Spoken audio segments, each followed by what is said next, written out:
La parole est à monsieur Hubert Ott pour le groupe démocrate. Merci Madame la Présidente. Ma question s'adresse à Monsieur le ministre de la Transition écologique et de la cohésion des territoires. Monsieur le ministre, le tribunal administratif de Strasbourg vient d'annuler l'autorisation donnée par le préfet du Haut-Rhin de poursuivre les travaux de confinement des déchets de Stocamine entreposés depuis plus de 20 ans dans les galeries d'anciennes mines. Cette décision du tribunal fait suite aux nombreuses requêtes des associations, mais aussi de nos élus de la collectivité européenne d'Alsace. Une nouvelle décision judiciaire conforme aux précédentes, qui nous rappelle la gravité du dossier et le degré élevé de responsabilité de ceux qui ont enfoui sous la nappe phréatique d'Alsace, la plus grande d'Europe, des déchets toxiques qui menacent notre ressource en eau. La particularité de ce dossier réside dans notre incapacité à pouvoir garantir qu'en cas de confinement définitif des déchets, il n'y aura pas de pollution.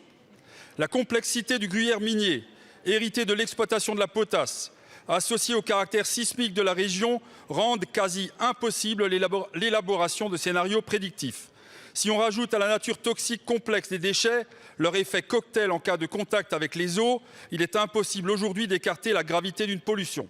Une seule chose est certaine, prévue d'ailleurs par l'ensemble des études, c'est l'ennoyage des galeries et donc la mise en contact des déchets et de l'eau infiltrée depuis la surface.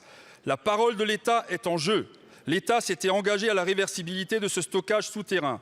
Aujourd'hui, il s'agit d'en finir avec l'immobilisme dans lequel s'est réfugiée l'administration, car tous les ministres se sont successivement prononcés de la même manière pour le confinement, renonçant à tous des stockages. Tous ont été désavoués par la justice. Monsieur le ministre, l'urgence est à déstocker. Et à la lumière de cette nouvelle décision du tribunal, pouvez-vous répondre à cette attente unanime, celle d'un déstockage de ces déchets dangereux que la population alsacienne et son avenir méritent plus que jamais? Je vous remercie. La parole est à monsieur Christophe Béchu, ministre de la Transition écologique et de la cohésion des territoires. Madame la Présidente, Mesdames et Messieurs le député, Monsieur le député Ott, ce dossier, je dois dire qu'il y en a des complexes, mais celui-là, on est effectivement sur un sujet qui remonte à 99. Après la fin de l'exploitation d'une mine de fer, on a monté le projet dans cette fin des années 90 d'aller y enfouir des centaines de milliers de tonnes de déchets. Et après qu'on en est rentré à peu près 50 000, un incendie en 2002 a conduit le processus à s'arrêter. Vous l'avez dit, de surcroît, avant même cet incendie, au moment où cette mine pour l'environnement a été lancée, la manière de le présenter, c'était d'indiquer que le processus pourrait être réversible sans que le maintien définitif ne soit d'ailleurs totalement exclu dans les documents qui avaient été présentés à l'époque. Il a fallu attendre que Ségolène Royal décide d'aller extraire les déchets les plus solubles, le mercure, ceux qui étaient les plus susceptibles d'entrer dans la nappe pour qu'effectivement les choses bougent. Mais à l'issue de cette extraction des déchets les plus solubles,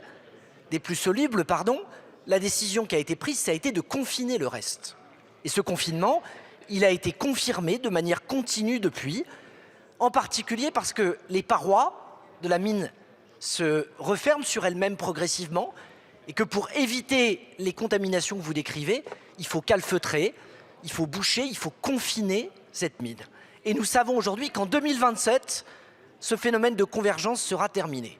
Le sujet, c'est est-ce que dans le temps qui est devant nous, nous avons la possibilité de procéder à d'autres destockages. J'ai demandé à mes services, y compris avant la décision de justice, de tirer tout ça au clair. Le DGPR sera dans quelques jours sur site et au début du mois de février, avec les élus alsaciens, je vous recevrai pour poser les choses sur la table. Mais je le dis très clairement, le confinement est inéluctable.